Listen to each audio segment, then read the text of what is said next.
حضرت مولا علی المرتضیٰ شیخ خدا رضی اللہ تعالی عنہ آپ کا یوم ولادت منایا جاتا ہے.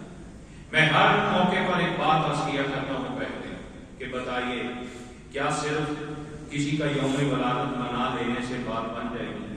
بے شک خوشی کے اظہار کا ثواب تو ضرور ملے گا. اس کے علاوہ بھی ہماری ذمہ داری ہے. اس کے علاوہ ذمہ داری کیا ہے کہ صرف ان کے نام کے کیک ہی کاٹنے، ان کے نام کے صرف لنگر تقسیم کرنے، ان کی سیرت میں عمل کس نے کرنا ہے؟ ان کے احکامات میں عمل کس نے کرنا ہے؟ غیر کرے گا، دشمن کرے گا، کافر کرے گا. جو وہی دشمن اسلام وہ تو ایسا کام نہیں کرے گا. اگر ہم اپنے ہو کر ہی اپنوں کے کردار کو نہیں اپنائیں گے تو پھر خالی نام لینے سے کیا بنے گا؟ ایک مثال سمجھایا کرتا ہوں. بیٹا کھاتا باپ کا ہے، بتاتا بھی ہے کہ میں فلاں کا بیٹا ہوں، مگر اس کے کہنے کے مطابق چلتا بھی نہیں. اب دنیا والے اس شخص کو فرما بردار کہیں گے یا نافرمان کہیں گے؟ بولیے.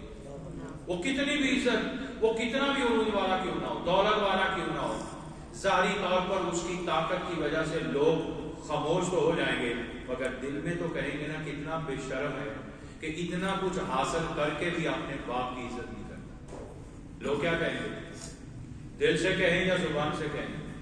عام سی مثال ہے، کھائے بھی باپ کا اور اپنی نسبت سے اس سے جوڑیں کہ میرا باپ وہ ہے، میرا باپ وہ ہے، تو پھر اس کے مطابق بھی نہ چلیں تو ساری دنیا اگر اسے نافرمان کہتی ہے، نبی کا غلام ہو، صحابہ کرام کا غلام ہو، ان کا نام لیتا ہو اور ان کے ترانے بھی پڑھتا ہو مگر کردار نہ اپناتا ہو تو حشر کے میدان میں پھر خدا کیا دیکھے گا؟ تو نافرمان ہے.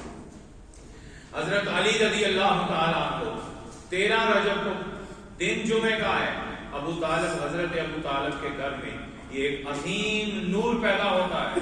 10 سال کی عمر ہے، چھوٹے ہیں، بچے ہیں. بچوں میں سب سے پہلے مصطفیٰ کا کلمہ پڑھنے والا علی المرتضیٰ. اتنی چھوٹی عمر میں کسے کیا سمجھ ہوتی ہے؟ آقا دو جہاں اسی خاندان میں بیٹھ کر انہی کے اس بیٹھک میں بیٹھ کر بتا رہے ہیں انا محمد الرسول اللہ، میں اللہ کا رسول ہوں. ان بتوں میں خدا نہیں ہے، خدا وہ ہے کہ جس نے محمد کو پیدا کیا ہے، خدا وہ ہے جس نے کائنات کو پیدا کیا ہے. اللہ کی وحدانیت کا درس دیا جا رہا ہے. حضور اپنی رسالت کی بات بتا رہے ہیں. سارے بڑے بڑے عقل مند، بڑے بڑے ٹکڑے سجانے والے حضور کی باتوں پہ غصے کا اظہار کیا جا رہا ہے. جب حضور کی بات پوری ہو گئی، جب کسی شخص نے اپنی عقل مندی کا مظاہرہ نہیں کیا، حضرت علی بیٹھے ہیں، سب کے منہ دیکھ رہے ہیں، کسی نے حضور کی ہاں میں جب ہاں نہ ملائی تو کھڑے ہو کے کہتے ہیں یا محمد صلی اللہ علیہ وسلم انا مسلمون، میں سب سے پہلے وہ ہوں جو آپ کی رسالت کا اقرار کرتا ہوں. بولیے. کہتے ہیں کہ بڑے ہونے سے کوئی عقل مند نہیں ہوتا. میں نے شاید پچھلے رمضان ایک موضوع میں آپ کو سمجھایا تھا، عمر کے بڑے ہونے سے، عمر میں بڑا ضرور ہوگا لیکن ضروری نہیں کہ وہ عقل مند بھی ہو. بڑے بڑے چھوٹے اس سے عقل مند ہو جاتے ہیں. بعض اوقات چھوٹے بچے بڑوں کے برابر بات کر لیتے ہیں، کبھی ادب سے کر لیتے ہیں اور کبھی کبھی ان کی بات اوروں کے لیے ایک مثال بن جاتی ہے. جیسے حضرت عبداللہ ابن عمر رضی اللہ تعالیٰ عنہ ایک مجلس میں بیٹھے ہیں، حضور نے ایک شریعت کی پہیلی پوچھی صحابہ کرام سے. کوئی سوال پوچھا، کوئی سوال پوچھا. سرکار بھی کبھی کبھی لطف طبع فرما لیتے تھے صحابہ کرام سے.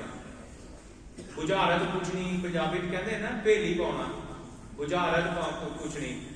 تو کبھی آقا علیہ السلام بھی ایسا مزاح فرما لیتے تھے، لیکن حضور کی اس پہیلی کے اندر بھی کوئی شریعت کا حکم چھپا ہوا ہوتا. کوئی سوال کیا صحابہ کرام سے، بتاؤ، لیکن سب خاموش ہو گئے. جب گھر آئے تو حضرت عمر کے بیٹے عبداللہ ابن عمر اپنے والد گرامی سے کہنے لگے ابا جان، جو بات حضور نے پوچھی تھی اس کا جواب مجھے آتا تھا. جواب مجھے آپ نے فرمایا بیٹا پھر بتایا کیوں نہیں؟ عرض کی ایک آپ لوگوں کی عزت کی وجہ سے کہ بڑے ہیں کہیں شرمسار نہ ہو جائیں کہ چھوٹے نے جواب دے دیا. یہ تربیت ہوتی ہے اولاد کی.